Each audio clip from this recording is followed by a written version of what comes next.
Hello and welcome. This is A Course in Miracles 365, Awakening to Love, and I'm your host, Tomas Garza.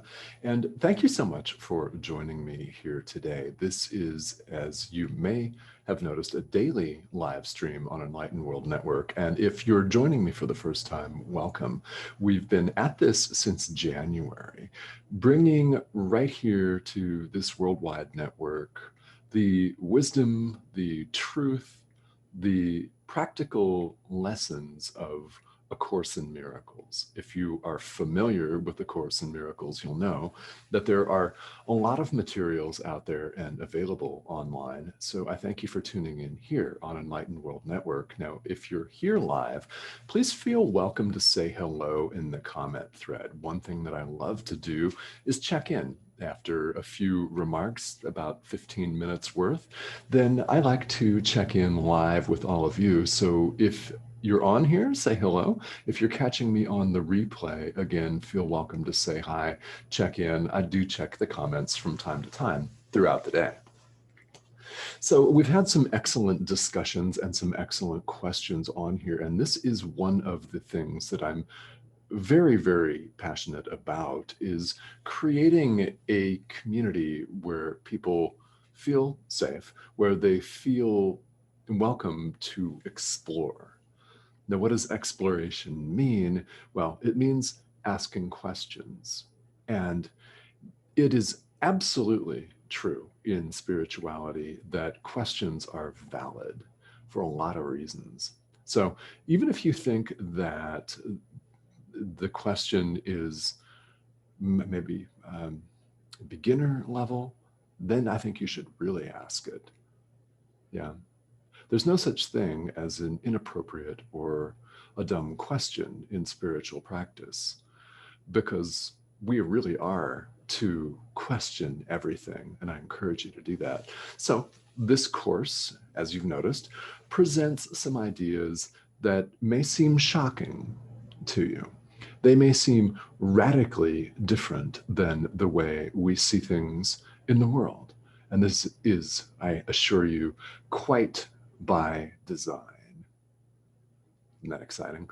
It's quite deliberate, and the more shocking it appears, in my mind, the better that is.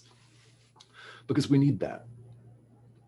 We do. We need sometimes to be jolted out of our current way of thinking, of our current modes of behavior. Why? Because they're not serving us. And if we were all perfectly awakened right now, we wouldn't need this live stream. We wouldn't even need the internet. We wouldn't need any of this. And because we're here, we need these types of broadcasts. We need spiritual teaching, and we most definitely 100% absolutely need spiritual practice. That's the most important thing. That is what we're up to here with A Course in Miracles, particularly in the segment known as the Workbook for Students, which is what we're covering right now on this live stream. Every day but Monday. Now on Mondays, I have what I call a special focus of the day, and we take a Course in Miracles centric focus on certain aspects of life and experience. And this past Monday, I covered psychic or 5D or metaphysical experiences. I know they're of interest to a lot of you. Some of you have them. In fact, probably a number of you watching here on this channel have those. And that is the live stream from this Monday, a couple of days ago. If you're interested in that, feel welcome to visit Enlightened World Network's YouTube channel, where this show and every other show on the network has its own playlist, and you can find every back episode there. It's updated every day, so you can catch that.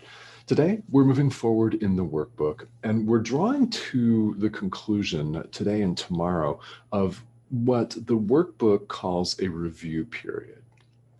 It's very important in any form of learning that we cover an idea and then review it for a lot of reasons.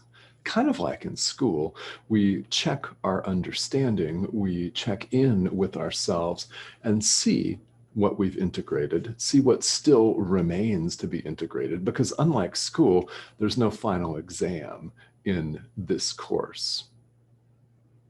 Yeah, there's no final exam, you're not paying tuition, and it's really up to you to take this material and run with it, so to speak. It's up to you to take this material and integrate it into your heart and mind.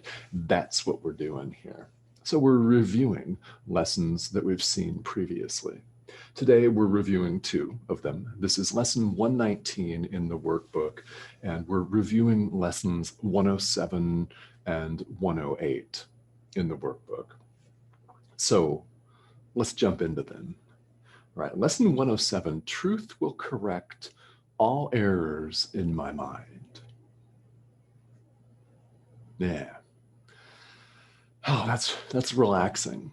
I don't know about you, but I find that relaxing, comforting, reassuring. Truth will correct all errors in my mind. Your ego may be extraordinarily resistant to the word errors. It does not like to believe that it's wrong. In the ego's wild delusions, it's never wrong. Therefore, it convinces you you're never wrong. And anyone that says anything that doesn't match your own particular worldview is wrong. The biggest error that we commit in the world is identification with the ego in the first place. In fact, that's really the only error. It's corrected by truth. Truth with a capital T. Now, this is what A Course in Miracles presents.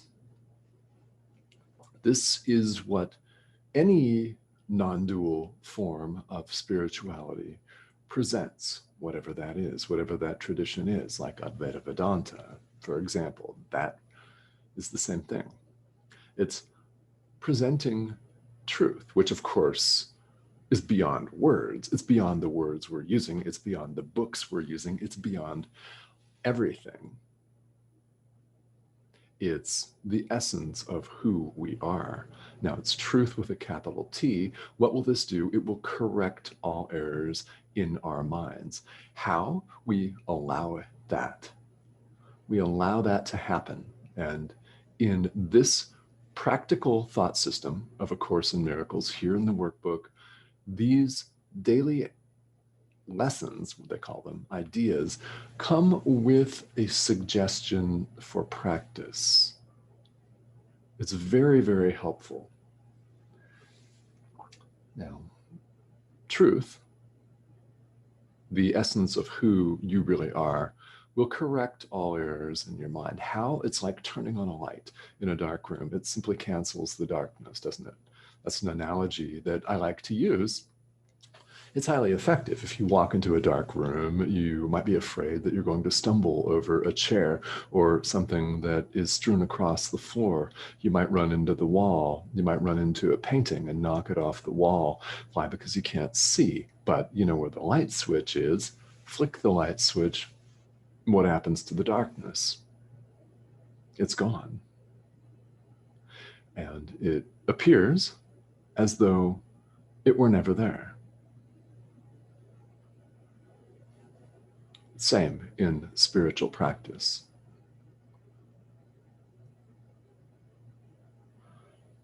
So the Course uses the terminology Son of God, meaning all of us, without exception. And we rest safely, as today's lesson tells us, in the mind of God. In other words, we're the extension of God. Makes sense, doesn't it? Love is only capable of extending itself. And by the way, when I say love, I mean love with a capital L. I do not mean a transitory love like a weekend fling or a short-term romantic relationship. I don't mean falling in love with a show on Netflix and binge watching it, which of course is fun and not without some value of its own, right? But what I'm talking about here is love. Love extends itself, only itself. God extends himself, or if you want to say herself or itself, those are just words. God's not a human being, happily, right? So God extends himself, only, only. Should give you some indication as to what you really are. Now, what this requires is our gradual awakening to this reality. And by the way, everything that I have to say on this live stream today, you will hear again, and not necessarily from me.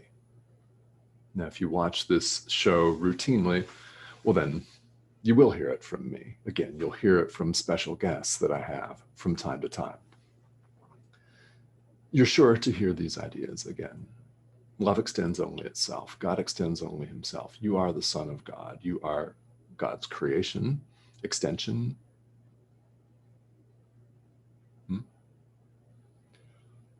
Lesson 108. This is something that requires a little discussion, and we've discussed it here on the live stream. I want to share a quick synopsis of this today, and then we'll take comments and questions. Lesson 108 that we're reviewing today is to give and to receive are one in truth. Okay, to give and to receive are one in truth. Same. It goes on to talk about the practice of forgiveness, which, as you've noticed, is central to the philosophy. It's central to the thought system of A Course in Miracles. Forgiveness. In the world, we have a warped view of giving. What I mean by this is many people, and perhaps people you know, perhaps you, give with strings attached. Is that the case? Have you had this experience? Someone giving something, but expecting, demanding even something in return. Or giving with a condition.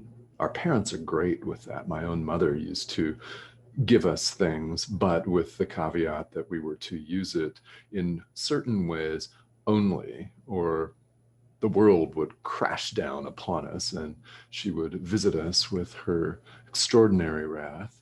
Yeah, that may sound familiar to some of you, right? A family context is one way where we can really see this. What's really going on here is that we're each other's mirrors. Now, this is something that you may have heard in spirituality. This is something that is an image that's presented in many worldwide spiritual traditions, many, really. We're serving as mirrors for each other. So when we extend love, people see themselves, right? You're looking at me on a live stream, on a live global broadcast. I'm a mirror for you. What you're looking at is not me. You're looking at you, yourself. We see ourselves. When someone shows up extending love, we see ourselves extending love. When someone shows up dominated by fear, anger, rage, guilt, paranoia, frustration, that's what we see in ourselves. When we forgive, we're extending love. So the Course posits forgiveness in a way that is very different than conventionally in the world. We're either extending love or we're issuing a call for love. In other words, every, no exceptions, every form of people's inappropriate behavior, fear-based behavior, is a call for love. So what is then the appropriate response? Since we're each other's mirrors, it's to extend love. By extending love, forgiveness, we learn who we really are. we see ourselves reflected in our own forgiveness. And that is how we learn that we are completely 100% sinless, the Son of God, the extension of God, same as God, yes. Not the body, not this frail thing that can't stand the prick of a pin and doesn't last forever. Who we really are. We really are. That's what the Son of God is. It's love. It's life itself, which, of course, extends beyond all of the limitations that we've imposed, including the physical body. Now, we'll see this again and again as we go through the workbook. So again, this will not be the first time you hear this from me, that you're not a body. And it's not the first time that you'll hear it from other people. This is something that the ego, of course, is very resistant to. So what do we do while we're here? We can use our physical bodies to extend love. Not just romantic love. I'm not talking about sex necessarily, right? I'm not talking about a weekend fling. I'm not talking about buying your partner a new car or a meal or an expensive ring or anything like that. We can use this communication device to extend love. According to the Course in Miracles, we can use it to forgive. To give and to receive are one in truth. They're absolutely one. And one means one. It doesn't mean 1 1/4. It doesn't mean 1 1/2. There are no divisions or subdivisions. What I like to say is there's no separation of any kind. So forgiveness is a theme that runs throughout A Course in Miracles. We will come back to it on this live stream multiple times because there are 365 lessons here in the workbook. Today we're on lesson 119. That means there are over 200 more. Forgiveness does come up in many of those. It features prominently, and it features prominently in our daily practice. So today, what we have the opportunity to do with this lesson is to practice this. All right, so a couple of ideas that run really quite contrary to the way the ego runs things. In other words, to the way things are conventionally run and operate in the world. Truth will correct all errors in my mind. All right? Truth will correct all errors in my mind. And to give and to receive are one in truth. This one's particularly resonant, isn't it? To give and to receive are one in truth. Wonderful. All right. So let me check in. We've got a couple of people on here today. Kimberly, hi, how are you? Good morning. Good morning. Thank you for joining me. I do want to invite all of you that if you have specific questions, particular questions or comments, please feel welcome to leave them here in the comment thread. If I don't catch them right here while I'm live, and it'll only be for another minute or two here, then I will catch the comments later in the day. So thank you for joining me here. Tomorrow, we're going to wrap up the review period with a couple of very, very powerful ideas here in the workbook. And then on Saturday of this week, we'll be moving forward with a whole new set of ideas that we'll be seeing for the first time. Now, if you're doing all of this for the first time, it'll be brand new to you. Yet, I suspect there'll be some resonance there. You'll remember certain things, and it will come across to you in various ways. It might be a feeling. It might be a sense of déjà vu. Perhaps it might be a sense that, oh yeah, this rings true somehow. I don't know where I've heard that or felt that before. But this is presenting truth with a capital T. So if you allow yourself to show up, then remain open to it as much as you can, then you'll begin to experience it. And that is a game changer, everyone. Okay. All righty. Well, Kimberly's making breakfast. All right. Making breakfast and listening. Thank you for tuning in here today. And thank you to all of you for tuning in on my personal Facebook page and here on Enlightened World Network. Just a reminder, if you'd like to catch some back episodes of this live stream, they're all available. Every single one of them is available as a playlist on Enlightened World Network's YouTube channel. And you can subscribe to that channel as well. It has all of the programming across the network. Some really wonderful shows, some really wonderful people are here sharing their experience with you. And this is all about this shared experience, why there is no separation of any kind. And that's just truth. All right. Thank you for tuning in here today. We'll see you again tomorrow.